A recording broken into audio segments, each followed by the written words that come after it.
Now, this was John's testimony when the Jewish leaders in Jerusalem sent priests and Levites to ask him who he was. He did not fail to confess, but confessed freely, "I am not the Messiah." They asked him, "Then who are you? Are you Elijah?" He said, "I am not." "Are you the prophet?" He answered, "No." Finally, they said, "Who are you? Give us an answer to take back to those who sent us. What do you say about yourself?" John replied in the words of Isaiah the prophet, "I am the voice of one calling in the wilderness, make straight the way for the Lord." Greeting, guys. It is me here with a message of the kingdom of heaven.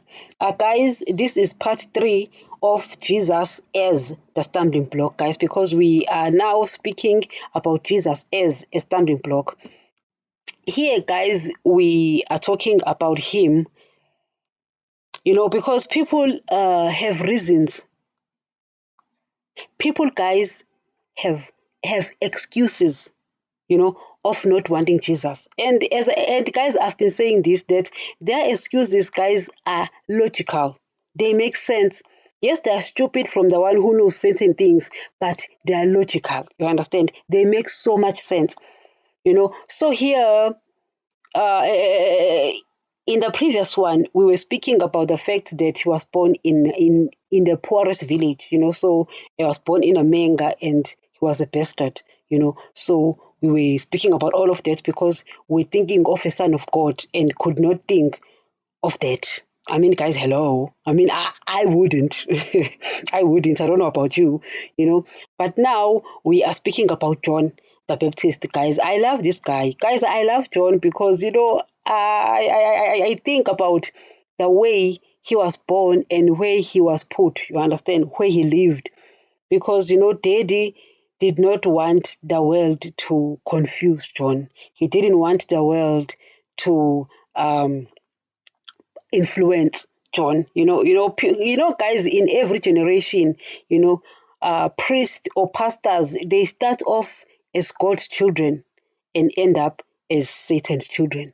They start off preaching God's message and end up preaching Satan's message in every generation, But particularly with the generation of John, Daddy wanted to bring Jesus. Guys, remember I said that the Bible starts in Genesis 1, Genesis 2, then it ends in Genesis 3. After Genesis 3, Daddy is now starting with the repairs. He's starting to repair man into his former nature, meaning spiritually alive. Because in Genesis 3, Adam dies spiritually after disobeying Daddy, and Satan takes over right there and becomes the God of this age. So we were born, I was born in the kingdom of darkness. It started right there with Adam. It started right there in Genesis 3. So right after that, Daddy is planning to repair man into his former nature. So he's trying to bring Jesus. So he's concentrating on that line, the line where Jesus is going to come. You understand? And Satan is also concentrating on that line because Satan wants to make sure that Jesus doesn't come. Guys, Satan's plan is to make sure that Jesus doesn't come because he knows that, wow, I've killed this younger one. So obviously, that man upstairs is going to try to bring his firstborn to come and save all those who will be born through this younger one whom I've killed. Therefore, I'm going to make sure that I try to follow the line where this younger one is going to be born and kill that firstborn. That's why Jesus was taken to the mountain, because Satan had to follow Jesus. He had to follow that line. He had to make sure. You understand? So the Bible starts in Genesis 1 and ends in Genesis 3. Then after that, it is the repairs. So the spirit part, guys, has been dealt with. The blood came. The message of the kingdom of heaven came. So that part has been dealt with because now I know how to remain spiritually alive because the blood came. But now I need to know how to remain spiritually alive. So I know, right? But guys, the flesh is still giving us problem and we're still living in this horrible place. You understand? So it's not over. It's not over yet. Until that guy says it's over, guys, it's not over. You understand? So the work is not over. And guys, it's even worse because the pastors were supposed to go about preaching the message of the kingdom of heaven, getting these people saved, after that, making sure that these people know the truth so that they do not disobey daddy, thus remaining spiritually alive. Now, if the pastors decide to take the message of the beast, the messages of money, earthly blessings, and riches, people are now disobeying daddy, thus dying spiritually. So someone else now needs to continue and preach this message and making sure that people, after getting saved, they remain spiritually alive by making sure that they obey this man. You understand? So the work, guys, is too much. The work is too much. That is why I've been saying that let us all march and do this work. We owe Jesus that. The guy gave us the blood. He gave us the commands. He gave us the message of the kingdom of heaven. We owe him that. We can go about, make sure that people know that they shouldn't sin, because if they continue in sin, they die again spiritually. So people need to know all of that. Nevertheless, guys, so here we are talking about Jesus as a stumbling block because people don't want Jesus. And I've been saying that people have logical reasons. Guys, their reasons are legit, very legit, but they're stupid. They make sense, but they're stupid. You understand? So I've been speaking about the fact that the Israelites looked at where he was born, how he was born. You understand all of those things. And they were like, a child of God cannot be born in such a place, cannot be born in that situation. You understand? So they rejected Jesus. So now we're looking at the person who came to usher, because Jesus, guys, is a king. A king cannot just go. Guys, in my country, whenever a president will drive in a certain place, if he's going to pass by our community, I live in a city, obviously, but when a president is going to drive by, there will be cars ushering the president, those expensive cars like you see on movies, like those Hollywood movies, the president, there will be cars ushering, and there will be this huge car. I don't know what they call it. I forgot the name of the car, but it's gonna be so slow, making sure that people are aware that this important man is in that car. You understand? Or this important man is coming behind him. So a president is ushered. How much more a God?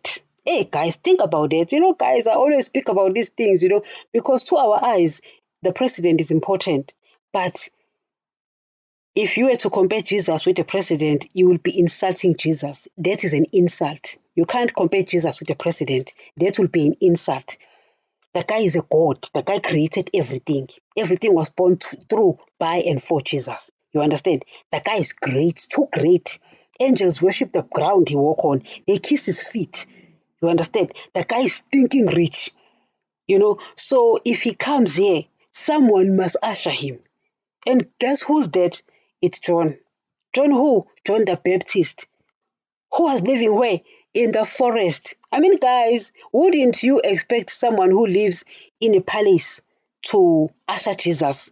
I mean, hello. I mean, guys, truth be told, if now we are told that a son of a president is coming in our country and is going to live in our country, wouldn't we expect a son guys, a rich person to go and usher and collect and speak and announce, the president's son coming, wouldn't you? Guys, I mean, hello.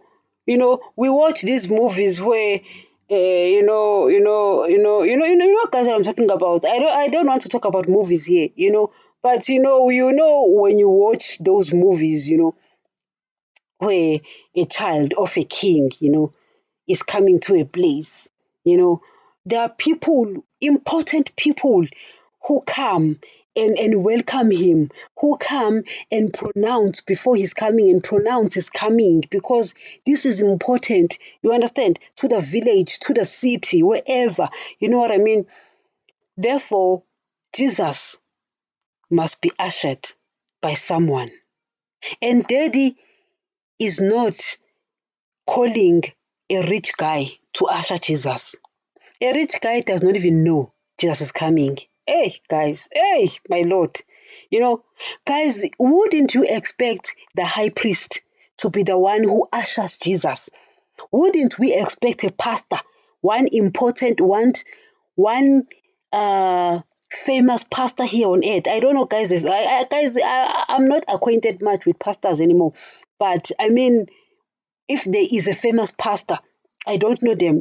I'm not acquainted with them anymore. I used to long time ago, but after realizing that they were not preaching what Jesus preached, I just decided to stay away because I don't want the message of the beast. I don't want the messages of money, earthly blessings, and riches. But if there is an important pastor, a famous pastor, a celebrity pastor, wouldn't we expect that pastor to be the one who ushers the coming of Jesus? But guess what? Daddy doesn't even announce it to priest. The priest don't even know. But it is the guy who is living in the bush. Hey, guys. Hey, my Lord. Guys, I sit and I look at Daddy and I'm like, hey, Daddy, you like to complicate things. Guys, if there's one guy who enjoys a challenge, that man upstairs, I don't understand he enjoys a challenge like that. Why would you take a nobody, a non-entity, guys, a nobody to come and usher a child of God, a God himself? I mean, he takes John the Baptist, the guy who can't even afford purple clothes. Purple clothes, guys, are found in palaces. This guy did not even have a dime. This guy lived in a forest with lions there. With wolves there. I mean, hello, with snakes there. And he expected that guys, who doesn't even shave his beard. A guy who doesn't even go to a salon to do his hair. Guys, the guys can't even go to a salon to do his hair. He doesn't even know how. He simply wakes up in the morning and takes a journey. And Jesus is ushered by someone like that. And Daddy expect the priest to accept that. And Daddy expect the people of Israel to expect that. Guys, the worst part is that this guy is not coming to even preach the message that the priests were preaching. This guy is coming with the message of the kingdom of heaven. He says, repent, the kingdom of heaven is near. Repent, the kingdom of heaven is near. Guys, I don't know if you understand this. So this guy, against all, guys, when you sit down and you think about that man and you say, that's why I love this man very much. Guys, I'm in love with that dude. Because he's got a different mentality. I mean, you wouldn't do that. I mean, hello, I know you wouldn't do that. I wouldn't do that. But that guy did that. A God himself is becoming a nobody, ushered by a nobody. A nobody who's preaching something that is against the Pharisees. The Pharisees were the people. The priest guys were the people. And Jesus is ushered by someone who preaches exactly the message they don't know. The message they can't even accept. Now, do you know why Jesus was rejected in Israel? Now, guys, do you know? I mean, guys, now you should be getting a picture. Should be getting a picture of how this guy's life was. Guys, this guy had a miserable life. A miserable life. So here, guys, we're talking about that. I want us to move forward and talk about something else. I'm going to stop here, guys. Thank you.